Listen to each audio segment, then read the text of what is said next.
Hi, and welcome to a short tutorial on using DrumCore with Logic. We're going to create a project with a couple of audio tracks, and then we're going to build up a drum composition using the fills and loops and variations that are inside of DrumCore.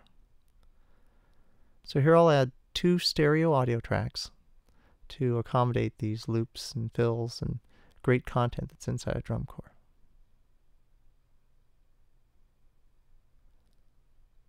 Now it's important to note your project settings inside of Logic, because DrumCore can export in all the popular bit depths, sample rates, and file formats, so you need to make sure that DrumCore matches whatever you're using in your host. Also, in Logic you have this lower latency, higher CPU setting rewire mode that you want to turn on for DrumCore's synthesizer, so to make it play smoother. In this case we're going to choose broadcast wave format. And then in the individual project settings, we're going to choose 48K as the sample rate. All of DrumCore's content, including the drum kit content, is 48K 24-bit, which is why it sounds a little better than a lot of the other drum software out there. Next, we're going to take our rewire connections between DrumCore and Logic. We're going to route the audio outputs of DrumCore into an auxiliary input in the Logic mix engine. This is kind of like having virtual patch cables between the two programs that route audio and MIDI information. We're just going to choose stereo outputs from DrumCore.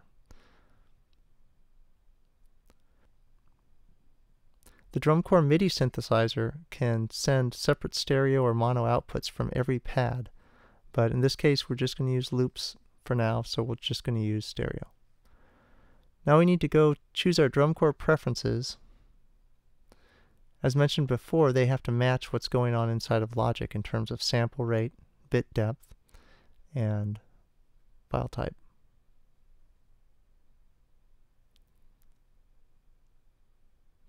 DrumCore preferences is also where you choose which application you're using. So first we want to tell it that we're using Logic. You can also choose an export directory for your loops. We suggest people use whichever directory they're using for their guitar parts, vocal parts, and all the other audio content for their composition, so then your loops are in the same place as the rest of your song.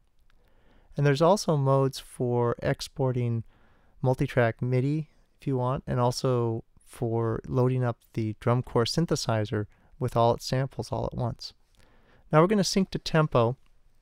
Sync to tempo is neat because it basically takes the transports and the tempo controls of DrumCore and Logic and gang them together. So now I'm selecting sync to tempo, and as I change the tempo inside of DrumCore, you'll notice it's updated inside of Logic. And now I'll change the tempo inside of Logic, and look, it updates DrumCore. Now we're going to use drag and drop to get content out of DrumCore and into Logic. First I'm going to turn off the sync control because I'm basically going to want to cruise through a bunch of drum beats quickly inside of DrumCore to find something I like. You'll notice the display at the bottom shows squares, which are the audio loops, diamonds, which are the audio fills, as well as circles, which are the MIDI beats, and circles with diamonds in them, which are the MIDI fills. We'll start out with a fill. Drag it and drop it where you want it in Logic. Then we'll go to a nice beat for, a verse section. So there we got our verse. Now maybe we'll go to a ride pattern for the chorus. And that's that simple. So now we'll whip over to Logic and listen to what we have.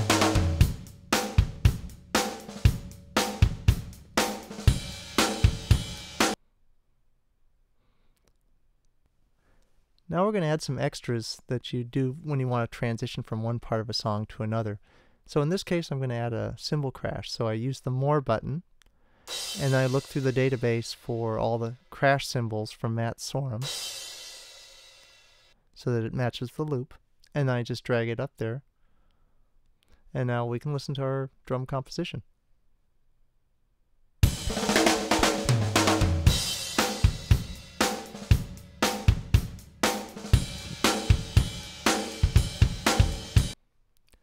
So now we want to look at MIDI. MIDI is not audio. It's a control mechanism that will just send notes to our MIDI synthesizer. So within Logic, we're going to create a couple of MIDI external instrument tracks because that's the type of track that works with the rewire instruments. And we assign those instruments to DrumCore DC via rewire.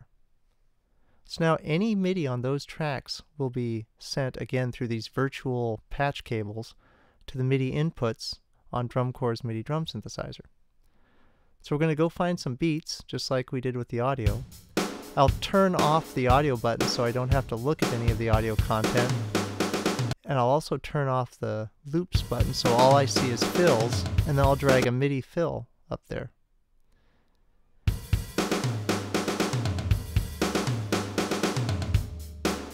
You'll notice now I have selected just the MIDI loops. Those buttons are real great ways to go through tons and tons of audio and MIDI content and find things quickly and easily.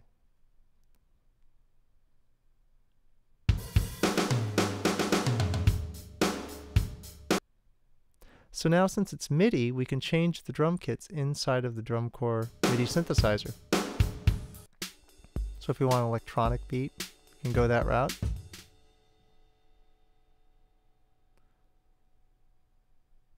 So I'm going to loop a section so we can just audition different drum sounds against it. Again, using the MIDI synthesizer inside of DrumCore. And I'm going to use the drum kit editor interface so you can see not only can I swap in different complete drum kits, but I can take kit pieces like this piccolo snare. Or let's say I want to add Alan White's kick drum. So the MIDI side of DrumCore has a ton of versatility. And again, each drum can also be sent individually into the Logic mix engine. So that's Logic and DrumCore.